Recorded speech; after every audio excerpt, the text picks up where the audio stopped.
गई है। सासू माँ, भाभी कोई है?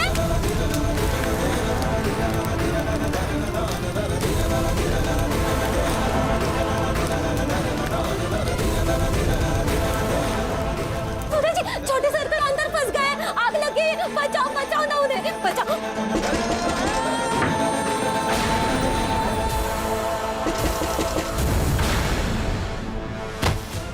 सासू माँ, क्या हुआ, कैसे लगे? कोई वाड़े का ही सैनिक है जिनका बेटा जंजीरा किले के युद्ध में मारा गया, उन्होंने बदला लिया है, वो हमारे कक्ष को जला दिया। बाजी! सासू माँ, आप शांत हो जाइए। तुम मेरी नजरों से दूर हो जाओ। पूरे पुणे को मेरी चिमा के खिलाफ भड़काया है तुमने।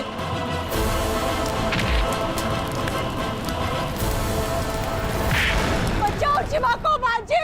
बाजी! चिमा!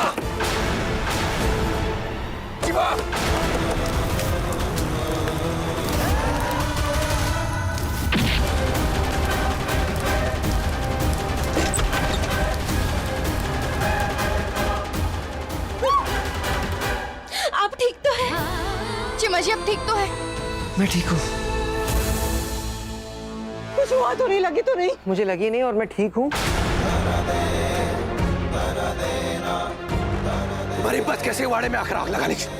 नहीं, राव नहीं, छोड़िए उन्हें। उनकी सुनवाई सब हमें होगी। सूर्य जी, छोड़ दीजिए।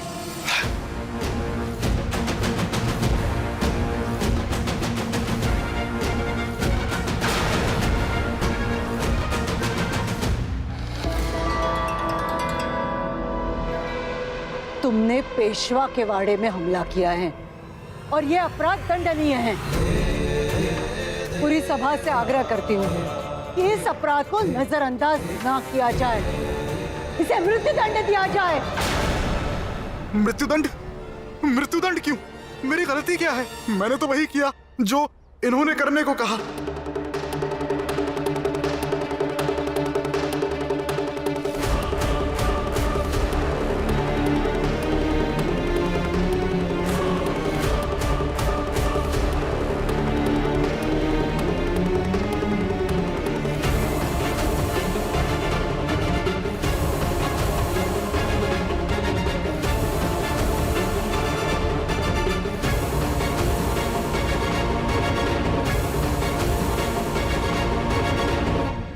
काशी भाई, भाभी, आपने ऐसा क्यों किया? भाभी, काशी, क्या ये सच कह रहा है?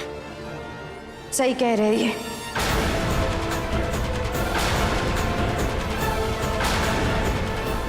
पर आपने ऐसा क्यों किया? आपने मेरे कमरे में आग क्यों लगाई भाभी? भरी सभा के सामने तुमने अपना गुनाह कबूल किया है काशी। धोखा दिया है हमें। धोखा तो हम सबको चिमा जी ने दिया है सासू माँ। हम तो बस इनके इस धोखे को उजागर कर रहे थे। बचपन से हम चिमा जी को देखते आ रहे हैं, जानते हैं कि ये बीमार है, कमजोर है, और जब युद्ध में आपका मुखिया ही कमजोर हो तो हार निश्चित है। सब जानते हैं कि चिमा जी पूरी तरह स्वस्थ नहीं है, लेकिन जहां से हम देख रहे हैं हमें तो वो एकदम स्वस्थ नजर आ रहे हैं। क्या बोल रही हो तुम काशी? बिल्कुल सही कह रहे हैं सासू माँ। आप भी तो थी वहां जब चिमा जी अपनी जान देने के लिए पानी में कूद पड़े। चिमा जी ने कितनी देर तक अपनी सांस रोक कर रखी, उनका दम भी नहीं घुटा। क्यों? वो कैसे बच गए? हाँ, बच गया वो। बाजी ने बचाया उससे। तो क्या इसलिए उसके कक्ष में तुमने आग लगवाई? बोलो। सबने ये देखा कि आग जलाई गई, लेकिन कोई ये क्यों नहीं सोच रहा है कि इतनी आग के धुएं में भी चिमा जी टिके रहे। ये हट्टा कट्टा आदमी चिमा जी इनसे लड़ते भी रहे, जीत भी गए और सही सलामत बाहर भी आ गए। अगर ये कह रहे हैं कि ये पूरी तरह स्वस्थ नहीं, तो ये सारी चीजें कैसे मुमकिन है? क्या हमारे अलावा ये बात और किसी को नहीं खटक रही? हम तो यही कहेंगे कि चीमा जी हम सबको धोखा दे रहे हैं। काशी, इस भरी सभा में तुम और ये आरोपी दोनों ऐसे हो कि जिन्होंने मेरे बेटे के कक्ष में आग लगवाई और धोखेबाज होने का लांछन मेरे बेटे पर लगा रही हो तुम। भाभी, जब मैं सिद्धियों से हार कर लौटा तो लोगों ने मेरे मुंह पर गोबर फेंक दिया। उस वक्त भी मैंने इतना अपमानित महसूस नहीं किया जितना कि अब कर रहा हूं। तो बताइए ना चीमा जी, क्या जवाब है आपके पास इन सब बातों का? कैसे बच गए आप पानी से? कैसे बच गए आप आग के धुएं से? इनके भाग्यवश और संयोगवश से वो बच गए, और क्या। हमने भी यही सोचा रकमा भाई कि संयोग होगा, लेकिन फिर हमने दोबारा परखा, और जो एक बार से ज्यादा हो ना, तो वो भाग्यवश संयोग नहीं होता है। अब जब हम सब कुछ समझ चुके हैं कि चीमा जी शरीर से एकदम स्वस्थ है और उन्हें कोई बीमारी भी नहीं है, तो उनका मोर्चे पर ना जाने का कोई भी बहाना माना नहीं जाएगा। ना उनकी पत्नी उनकी बीमारी की दुहाई देगी और ना ही सासू माँ अपनी ममता का वास्ता देगी। 2 दिन बाद चीमा जी चढ़ाई के लिए निकल जाएंगे। उन्हें यहाँ के सबसे आक्रामक योद्धा सौंपे जाएंगे।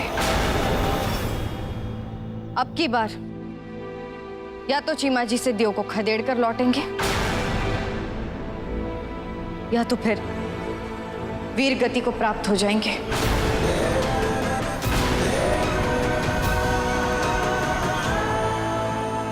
और ये हमारा अंतिम निर्णय है। काशी, तुम अपने पद का नाजायज फायदा उठा रही हो। मैं ये होने नहीं दूंगी। आप इतने कठोर कैसे बन सकती हो भाभी? अगर इन्हें कुछ हो गया तो मैं कहाँ जाऊंगी?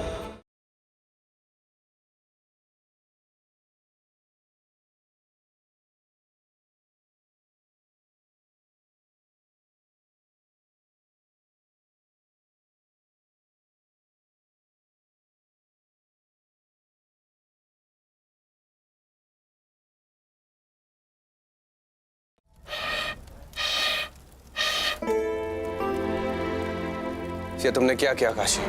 शिवाजी के कमरे में आग लगा देर मुझे बताया भी नहीं, क्यों? राव, आप पहले ये केसर वाला दूध पीजिए। हमने आपके लिए बनवाया है, इससे रात में नींद अच्छी आती है। बात मत बदलो काशी।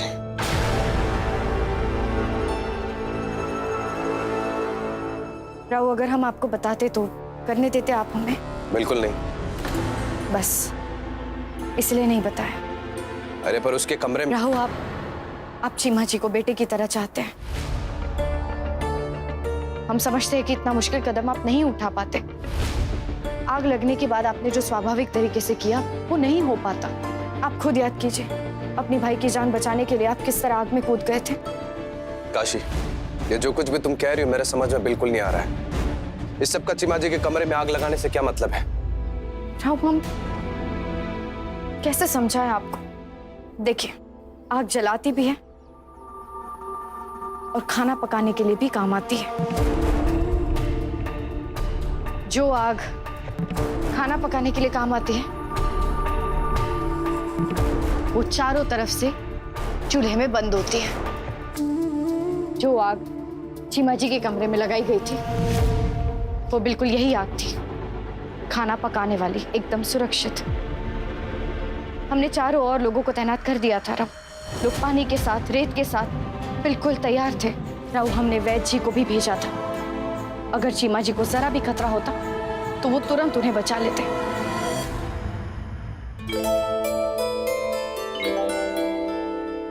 राव,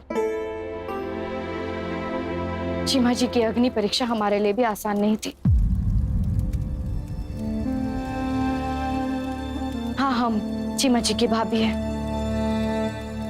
लेकिन हम भी उन्हें बेटे की तरह ही मानते हैं। और कभी कभी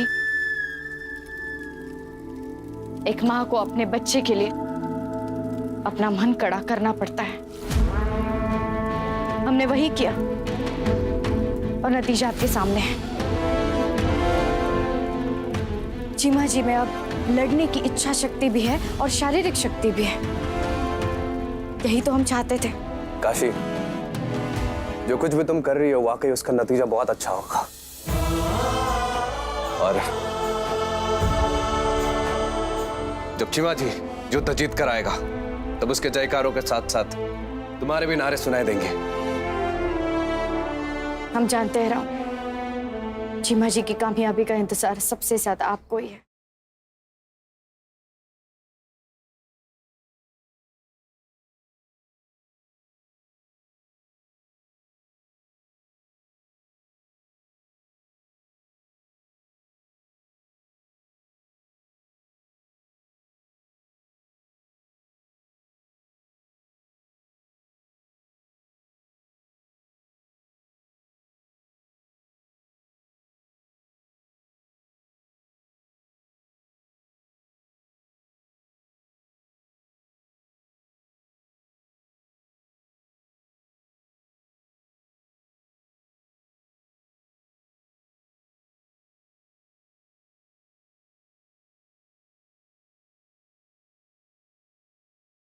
वाकई बहुत अच्छा है। अब तो मुझे मीठी मीठी नींद आने ही वाली है।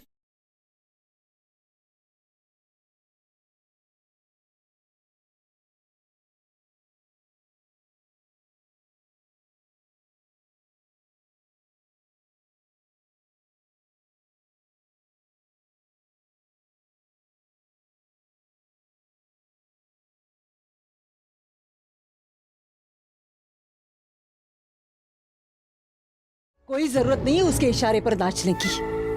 मैं खुद छत्रपति शाहू महाराज से बात करूंगी। वो होती कौन है तुम्हें युद्ध पर भेजने वाली?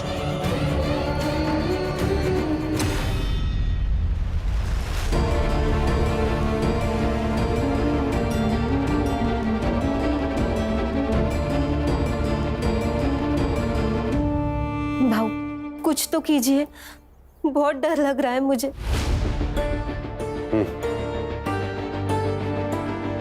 चिमा, तुम परेशान तो नहीं हो ना?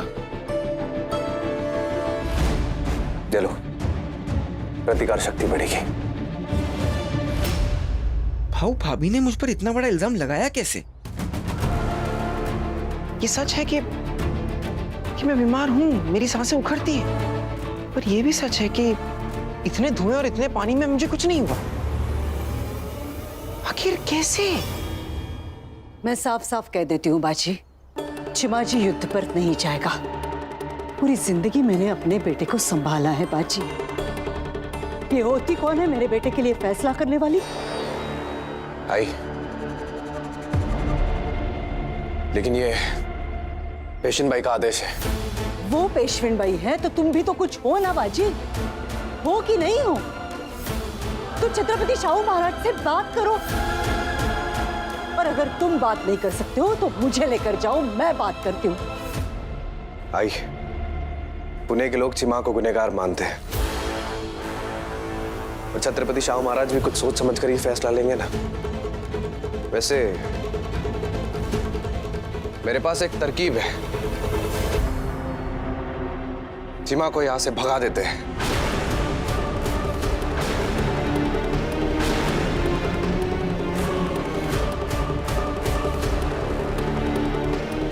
भाऊ, अपने ही घर से भाग जाऊं मैं? लोग मुझे आज कायर कहते हैं, कल को मुझे लोग भगोड़ा कहेंगे। नहीं, मैं भगोड़ा नहीं हूं। देखो चिमा जी, समझने की कोशिश करो। युद्ध पर जाकर मरने से तो अच्छा है कि कुछ दिनों के लिए यहाँ से दूर चले जाओ। हाँ, मैं तो पहले से ही कह रही थी, मान लीजिए ना। बाजी सही कह रहा है चिमा, मान जाओ। आप लोग निश्चिंत रहिए, मैं चिमा को एक सुरक्षित स्थान पर पहुंचा दूंगा और जरूरत पड़े तो वापस भी लेकर आऊंगा। चिमा, तुम तैयार रहना, मध्य रात्रि में हम निकल पड़ेंगे, ठीक है?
गुप्तचर जी, आपकी जासूसी खत्म नहीं हुई?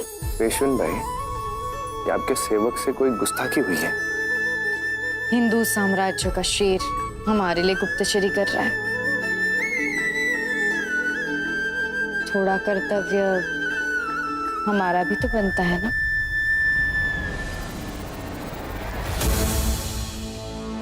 शेर नहीं, चीता। बाजीराव की रफ्तार से ही बाजीराव पहचाना जाता है। तो गुप्तचर जी, क्या समाचार लाए हमारे लिए? आपकी आज्ञा का पालन हुआ है। शिवाजी को भगाने की तैयारी की जा रही है। क्या चीमा जी भागने के लिए राजी हो गए?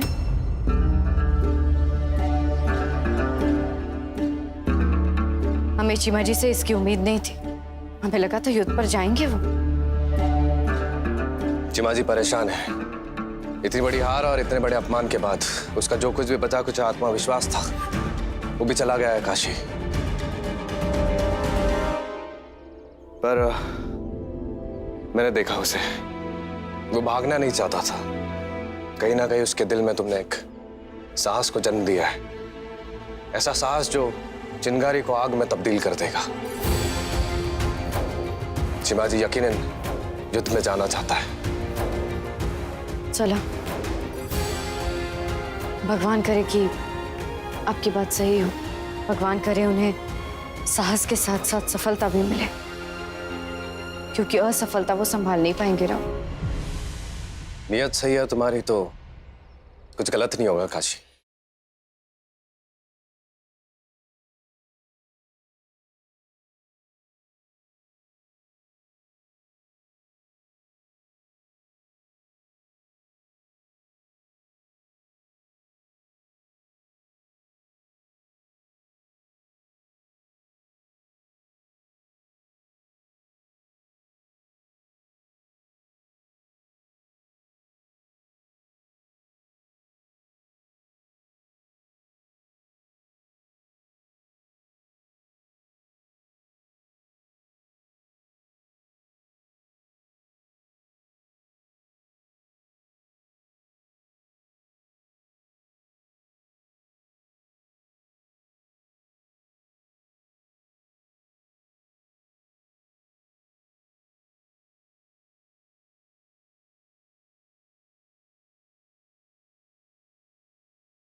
आपके लिए फिर से संदेश आया है।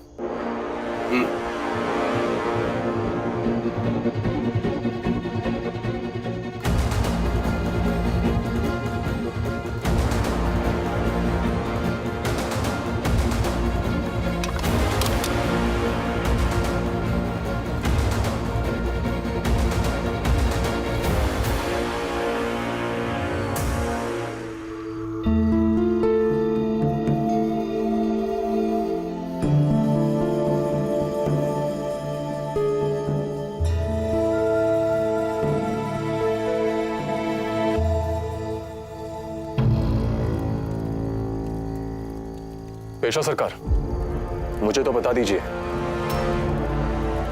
क्या ये किसका संदेश है जो रात को ही आता है? सूर्या जी,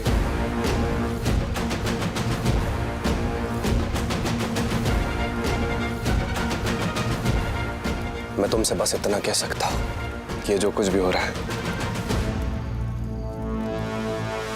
इस बात को अपने तक ही रखना। ये संदेश किसी के भी हाथ न लगे, नहीं तो उसके बाद जो होगा उसे रोकना किसी के भी बस में नहीं होगा।